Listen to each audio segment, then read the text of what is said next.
Hey, I'm back. This is Keith with another video of motorcycle riding, dual sport riding in Western Massachusetts. This is from a ride that three friends of mine and I did over the weekend. We took some Class 4 roads around Western Mass and just follow along for the ride. I was fortunate to ride with a couple of experts, Jim and Craig, who know these roads very, very well. They've lived here for a long time, and they showed us some really nice roads. And we decided to challenge ourselves a little bit and do some riding that was a little bit out of the ordinary, rougher roads and more mud and a little out of our comfort zone, and this is kind of the result. This road here is pretty muddy, and it's hard to appreciate the video. Just there's a lot of mud from a logging operation. It goes around a corner right there, a little bit tricky.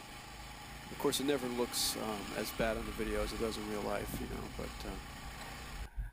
here's a spot where Craig's telling me, hey, one of the guys, I think he went down, so we go over and Jim had just kind of tried to get out of a rut. Did you go through here?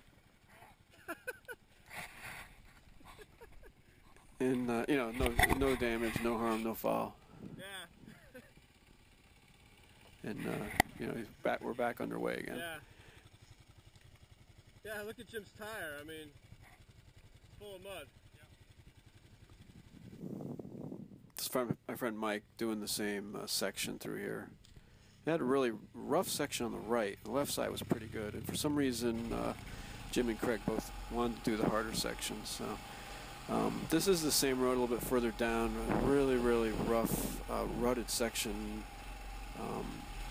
You can follow my progress here. I did pretty well, you know, but it was pretty tough. Just the road was more or less washed out in several places, and around this corner is where it's really about the worst. You had to make a transition. Not too many good lines, and you had to get over some pretty good-sized rocks. And then at the end there was mud. It was pretty nasty. Pretty much the limit of what I would really want to ride in my KLR.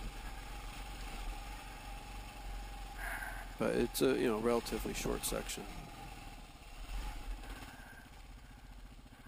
Now here I kind of look behind me, and here comes Craig. He did fine after the GS 1200, but realized that there's a bike lane on its side, so gonna go down and lend a hand. Really muddy right there.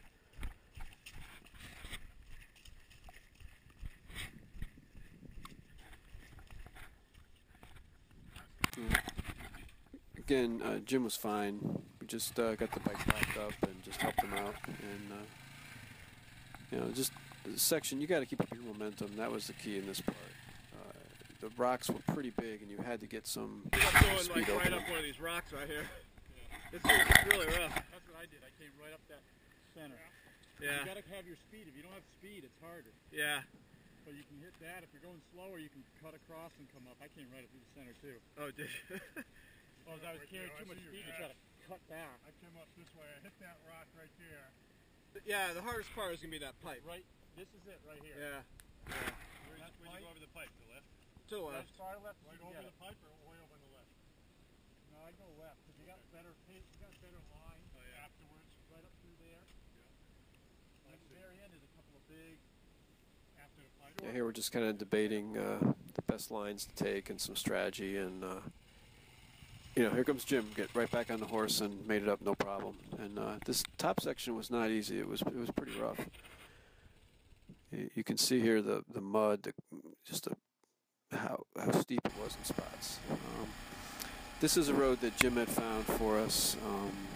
Really, you know, pretty nice until we hit some big water spots. And, you know, this really doesn't look so bad in the video. It really wasn't. But when you look at it and you're not sure, we spent a minute looking at it before we decided to tackle it. But again, no problems for us. Good shot of all the bikes. We had a GS 1200, that's a F800 GS, and two KLRs. That's me right there in the later model one, and Jim's got a previous generation. Here's another road that Jim found. Again, these are all Class 4 roads that are not open during the winter time and don't see much road traffic. They're pretty much abandoned roads. This one's really nice. Actually presented no issues. Just a nice ride through the woods. Jim was telling us later they took a BMW touring bike with a passenger up this road years ago.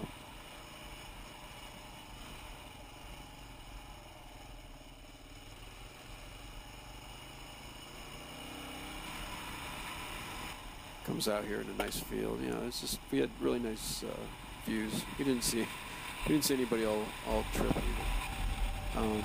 Another nice road, just, you know, nice roads cut through the woods. Now this is where our day went south pretty quickly.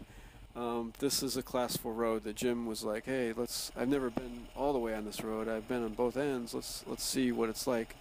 I didn't know it, but behind that section I just did, Mike ended up crashing or dropping his bike right in there, and he picked it up and it was fine. I'm not really sure what happened, but I didn't get to see that. I ended up waiting for him, and he came back later. But you can see this road is very, very rough. We found out later that the road had been abandoned 40 years ago, and sections of it were still paved, but boy, it was in bad shape. And the further down you went, the worse it got. You're going to see Jim up here on the left walking, and he's just wondering where Mike is. You know, we both hadn't seen Mike in a little bit. So everything's set here. Here's a really muddy section right here. Now after I saw them, this is where things really get bad. And you can just watch and see what happens. It is really rough.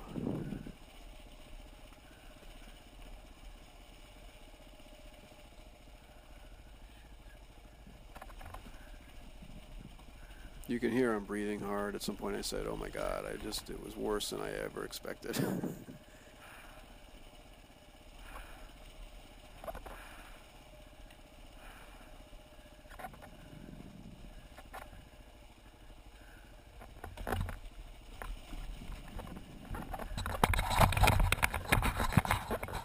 And once I hit that little tree, I think it was all over. I must have grabbed too much front brake, and it was, you know, wet and the leaves. There's really no traction.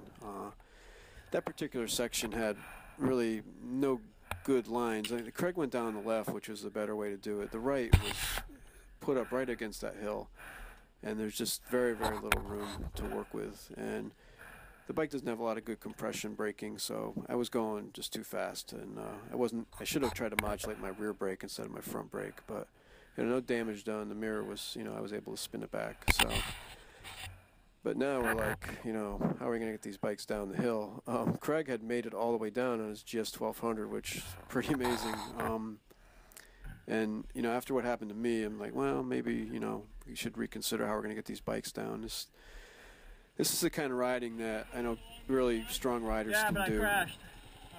I crashed though. But it's outside my comfort zone. We can get you through here and stay to the left. Well, if you want, we could try to walk it through, or I can help you.